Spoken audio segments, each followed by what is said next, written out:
अर्जुन हैरान रह गया, मगर उसने तुरंत मछली को पानी में छोड़ दिया। क्या आपने कभी ऐसी मछली के बारे में सुना है जो बोलती हो और आपकी इच्छाएं पूरी कर दे? मिलिए अर्जुन से, एक गरीब लेकिन नेक दिल लड़का जिसकी मुलाकात होती है एक जादुई मछली से। देखिए ये अनोखी और दिल को छू लेने वाली कहानी, जादुई मछली की कहानी। बहुत समय पहले की बात है। एक सुंदर सा गांव था जिसका नाम था नीलपुर। ये गांव समुद्र के किनारे बसा हुआ था। गांव के लोग सरल जीवन जीते थे और मुख्य रूप से मछली पकड़ने का काम करते थे। इसी गांव में रहता था एक गरीब लड़का अर्जुन। अर्जुन बहुत मेहनती था और अपनी बूढ़ी माँ के साथ रहता था। माँ को एक समय की रोटी मुश्किल से मिलती थी, लेकिन अर्जुन कभी शिकायत नहीं करता। हर सुबह वह समुद्र किनारे जाता, जाल डालता और जो भी मछलियाँ मिलती उन्हें बेचकर थोड़ा बहुत अनाज लाता। एक दिन अर्जुन हमेशा की तरह समुद्र किनारे गया। उसने जाल फेंका और इंतजार करने लगा। जब उसने जाल खींचा तो उसमें एक चमचमाती हुई सुनहरी मछली फंसी थी। मछली बोल पड़ी, अर्जुन, मैं एक जादुई मछली हूँ। अगर तुम मुझे वापस पानी में छोड़ दोगे तो मैं तुम्हारी 3 इच्छाएं पूरी करूँगी। लेकिन याद रहे, तुम्हारी इच्छाएं स्वार्थ की नहीं, सेवा और प्रेम की होनी चाहिए।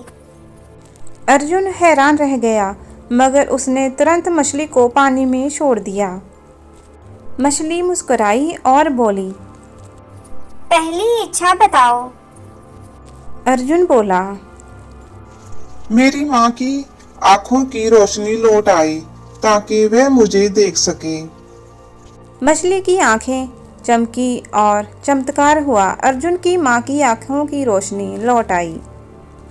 कुछ दिन बाद गांव में सूखा पड़ गया।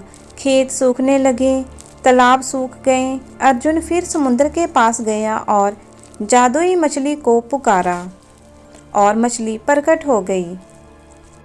अपनी दूसरी इच्छा बोलो अर्जुन। मेरी इच्छा है कि हमारे गांव में हमेशा पानी की कोई कमी ना हो और सभी लोग अन्न से भरपूर रहें।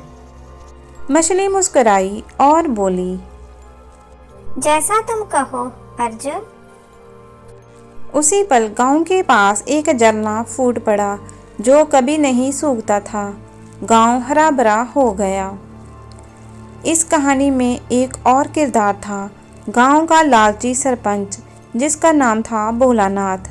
उसने ये सब देखा और अर्जुन से ईर्ष्या करने लगा। उसने अर्जुन का पीछा किया और देखा कि वह मछली से बात करता है। भोलानाथ ने सोचा, अगर मुझे भी ये मछली मिल जाए तो मैं अमीर बन जाऊंगा।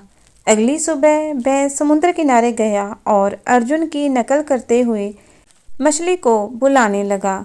मछली आई। क्या तुम भी मेरी 3 इच्छाएं पूरी करोगी?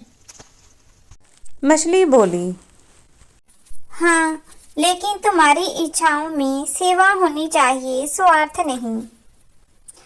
बोला नाथ ने कहा, मेरी पहली इच्छा है मुझे एक बड़ा महल चाहिए। दूसरी, मेरे पास सोने का पहाड़ हो। तीसरी, पूरे गांव वाले मेरे पैर छुएं। कुछ दिनों बाद अर्जुन की माँ बीमार पड़ गई। अर्जुन फिर मछली के पास गया। अर्जुन, अब तुम्हारी तीसरी और अंतिम इच्छा बची है। बोलो अर्जुन, तुम्हें क्या चाहिए? अर्जुन ने बिना सोचे कहा, मुझे कुछ नहीं चाहिए, बस मेरी माँ स्वस्थ हो जाए और गांव के सभी लोग सदा खुश रहें। मछली भावुक हो गई। उसने कहा, तुमने अपनी अंतिम इच्छा भी दूसरों के लिए मांगी। अब मैं तुम्हें एक वरदान देती हूँ। जब तक तुम चाहो तुम्हारे गांव में कभी दुख नहीं आएगा। अर्जुन का गांव अब सचमुच स्वर्ग बन गया। गांव वाले उसे सम्मान देते थे और अर्जुन को प्यार से धरती का देवता कहते थे। वह जादुई मछली कभी कभी समुद्र में झांकती है। ये देखने के लिए कि अर्जुन और उसके गांव वाले कैसे हैं और कहते हैं कि आज भी अगर कोई सच्चे दिल से पुकारे और स्वार्थहीन होकर इच्छा मांगे तो वह मछली दोबारा दिखाई देती है। इस कहानी से हमें ये सीख मिलती है कि सच्ची सेवा, प्रेम और निस्वार्थ भाव ही जीवन का असली धन है। लालच का अंत हमेशा दुखदाई होता है। जो दूसरों की भलाई सोचते हैं, प्रकृति उनका साथ देती है। अगर आपको जादुई मछली की कहानी पसंद आई हो तो इसे लाइक करें, कमेंट में बताएं कि आपको सबसे अच्छा हिस्सा कौन सा लगा। और ऐसे ही और रोचक कहानियों के लिए चैनल को सब्सक्राइब करें, शेयर करें और लाइक करें। धन्यवाद।